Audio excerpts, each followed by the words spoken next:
આજે આપણે વાત કરીશું કે કોઈ પણ બ્રાન્ડ લક્ઝરી ક્યારે બને. સૌથી પહેલાં તો તમારી પ્રોડક્ટ કે તમારી સર્વિસને છે ને કેટેગરાઇઝ કરો.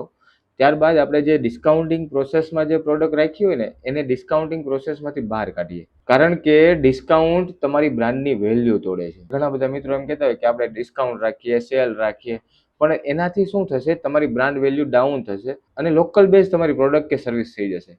કોઈ પણ મોટી બ્રાન્ડ હશે ને જલ્દીથી ક્યારેય ડિસ્કાઉન્ટ નથી આપતી. એ ડિસ્કાઉન્ટ ક્યારે આપે છે, જ્યારે એને સ્ટોક ડેડ કરવો હોય છે ત્યારે એ ડિસ્કાઉન્ટને સેલ રાખતા હોય છે. તો આપણે પણ આપણી પ્રોડક્ટને એક એવું લેવલ આપીએ કે લોકો તેને પ્રીમિયમ પ્રોડક્ટ કે સર્વિસ માને. લક્ઝરીનો મિનિંગ થાય છે સ્કેરિસિટી, એક્સક્લુઝિવિટી અને સ્ટેટસ.